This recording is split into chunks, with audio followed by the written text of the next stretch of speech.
La participación de Claudia Sheinbaum en el G20, los encuentros que tuvo bilaterales con varios mandatarios del mundo, entre ellos el presidente Biden de Estados Unidos, Justin Trudeau, el primer ministro canadiense, el presidente chino Xi Jinping. También se reunió con los líderes de Indonesia, de Corea, de Turquía, de Australia, con el presidente francés Emmanuel Macron. En fin, son los encuentros que tuvo la presidenta mexicana con mandatarios de varios países. No se saludó aparentemente, o no hay evidencia de que se haya saludado con el presidente argentino Javier Milei. No hay evidencia de que haya ocurrido ese encuentro, y con el presidente español Pedro Sánchez. Jesús López Almejo, analista político, profesor de Relaciones Internacionales, investigador con CONACYT, está con nosotros esta mañana. Jesús, ¿cómo estás? Buenos días. Hola Juan, buenos días. Muy contento de estar con ustedes. Gracias por la invitación. Para poner en contexto a la audiencia, Jesús, ¿qué es el G20 y qué participación tiene México en el G20, Jesús? Las iniciales de Grupo de los 20, en donde se reúnen las 20 principales economías del mundo, entre las cuales pues no necesariamente es el occidente colectivo, porque pues ahí destacan países como China, Brasil, que es en este caso el anfitrión, la India, vemos también a países como México, Argentina, Colombia, el mismo Chile, pero también Turquía, Vietnam, Indonesia, además de, claro, los tradicionales Estados Unidos, Francia, Reino Unido, Canadá. Entonces, algo que observamos es justamente que, aunque el G20, el grupo de los 20, es considerado un espacio para deliberar sobre los asuntos económicos y políticos del mundo, también es cierto que, y principalmente, se ha convertido en un foro para fortalecer las cuestiones diplomáticas y terminar de complementar aquello que en el foro no se pudo abordar con profundidad. Bueno, pues los mandatarios de cada país buscan a los otros mandatarios con los que tienen intereses particulares en potenciar algo, desactivar algo, o finalmente mantenerse o asegurarse de que se mantiene el statu quo. Por eso vimos a la presidenta Sheinbaum bastante activa, que sí sale del letargo diplomático en términos de representación de un mandatario en el que había estado la política exterior con López Obrador, que mandaba siempre a Marcelo Ebrard, y que por cierto desde ahí construyó sus aspiraciones presidenciales Ebrard, que luego fracasaron.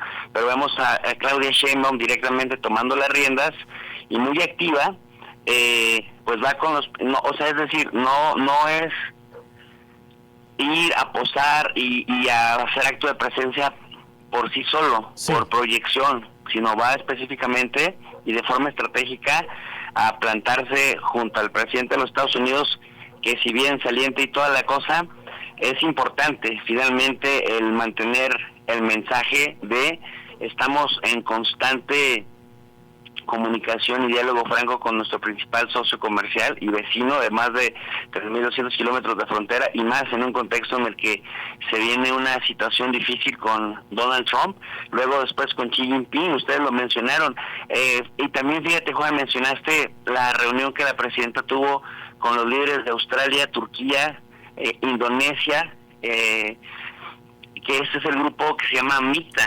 Australia, sí, que son las potencias medias y potencias también regionales que desde diferentes regiones del mundo, en casi igualdad de circunstancias, decíamos económicas, industriales, también economías pues en desarrollo, se reúnen. Y bueno, en este caso México es presidente pro tempore de ese grupo que se llama MICTA, que son las siglas de quienes participan justamente en ese foro, en ese espacio. Y bueno, ha sido México un muy activo impulsor de este grupo que hoy se confirma en el G20, justamente para potenciar los intereses de los países que son potencias medias o potencias regionales. Y luego este punto no importante, en el que no descuida tampoco la relación con la cada vez más decaída Europa, en este caso con Francia, con el Reino Unido y con Alemania, que es nuestro principal socio comercial allá en Europa, y que también comparten la preocupación por las amenazas de aranceles que ha venido, sobre todo Alemania, que ha venido anunciando Donald Trump en el tema del sector automotriz. Así que bien, de buenas y bastante activa, además con un mensaje con sello propio, Juan. Sí, entonces lo más importante de este tipo de reuniones son las bilaterales, las conversaciones que pueden sostener uno a uno los mandatarios de los países, más allá de lo que se diga en el Pleno. Lo que se dice en el Pleno se lleva a cabo. Por ejemplo, esto de Sembrando Vida que propone la presidenta Sheinbaum, destinar 1% del gasto mundial en armas en este programa que se aplica en México, ¿es una política pública que se puede adaptar en el mundo o es nada más una buena intención? Mira, es importante la complementariedad, es decir, no solamente serían importantes las bilaterales, porque finalmente la razón de ser justamente es la agenda internacional que se aborda, digamos, en las sesiones plenarias, en el evento en sí. Pero efectivamente, en las bilaterales se termina de empujar. Fíjate, me refiero a esto, es muy complicado y costoso en términos económicos y a veces políticos que un presidente o una presidenta o un primer ministro, una primera ministra viajen a otro país para reunirse con su contraparte, con su homólogo. Entonces, la ventaja que ofrece un foro multilateral de estas magnitudes es que como todos los mandatarios se encierran en un lugar, es más fácil poder intercambiar en corto, sin tanta burocracia, literalmente plantearse las inquietudes. Entonces, eso lo permite el foro. Pero es cierto que también se dedican a pues tratar de impulsar la agenda que se acuerda. Ahora, me preguntas una cosa bien importante, que pudiera ser digamos criticada como una propuesta de buenas intenciones, pero mira, en un contexto, Juan, en donde parece que la locura se ha apoderado de los mandatarios de este planeta, sobre todo de los que tienen capacidad de destrucción, es muy importante una propuesta y además pertinente, porque a ver, ¿qué es lo que nos dicen sobre todo los pseudoprogresistas, ambientalistas o pseudoambientalistas y pseudoecologistas acerca de nuestro planeta? Dicen, estamos en riesgo del cambio climático, consecuencia del calentamiento global. Y sí, después, pues los ves tomando cero medidas reales con un impacto real para mitigar los cambios del clima, ¿no? En cambio, bueno, vamos a reforestar, tengamos esta propuesta, no se necesita tanto, el 1% de lo que se gasta en armas, considerando que ha crecido bastante en los últimos años.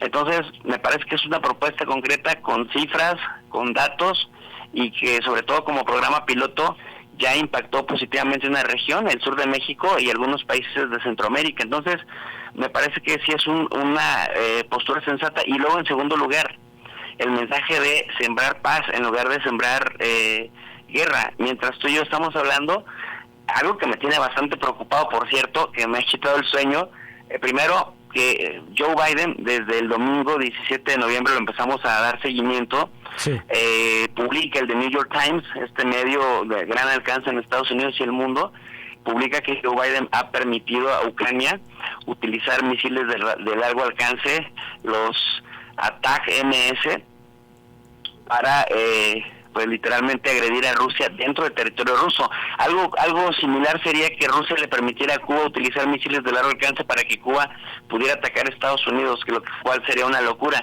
Entonces hoy, hace unas 3 horas, Vladimir Putin acaba justamente de firmar el decreto por el cual se modifica la doctrina nuclear de Rusia y justamente se permite responder con ataques nucleares cuando una potencia nuclear potencia a otra que no sea nuclear, aunque sea con armas convencionales, para atacar y poner en riesgo la existencia del Estado ruso.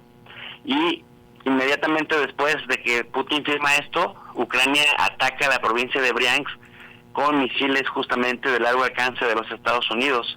Entonces ahora tenemos que observar cómo la va a jugar Rusia, porque podríamos estar presenciando la Tercera Guerra Mundial, la última travesura de Biden, es decir, le queda poco que perder a Biden, le queda poco que perder también al grupo cercano a él, y dice vamos a quedar del mundo, no pasa nada. Entonces, una propuesta en un contexto donde más están reunidos los mandatarios de los 20 países más importantes del planeta, que en donde el mensaje sea sembrar paz en lugar de guerra, cuando estamos a la víspera de la Tercera Guerra Mundial, que podría ser destructiva para la mayor parte de la humanidad, me parece que es bastante pertinente y concisa además.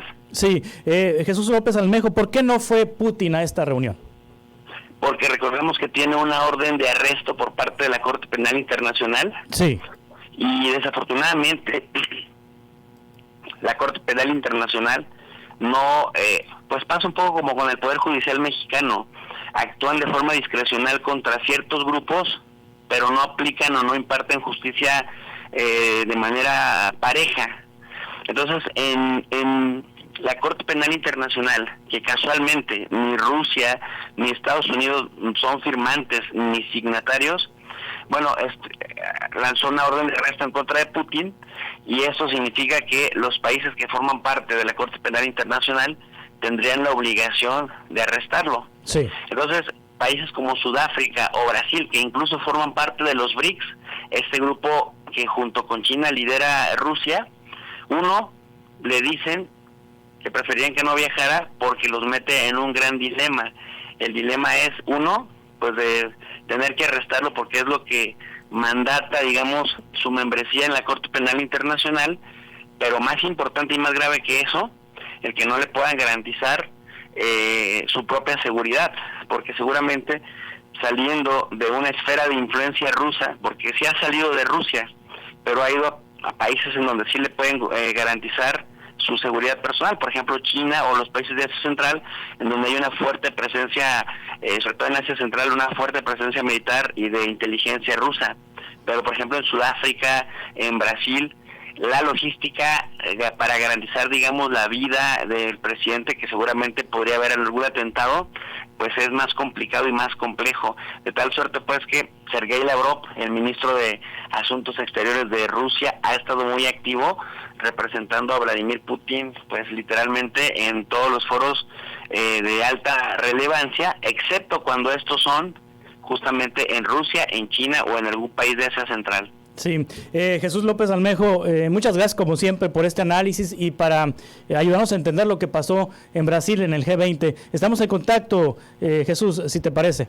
Un placer, con mucho gusto. Fuerte abrazo y bonita semana. Igualmente es analista político, profesor de Relaciones Internacionales, investigador con CONACYT, Jesús López Almejo, platicándonos sobre el impacto del G20 en el contexto de la tensión que existe ahorita entre Estados Unidos y Rusia por la autorización que dio Joe Biden a Ucrania de utilizar misiles de largo alcance para, de ser necesario, atacar territorio ruso.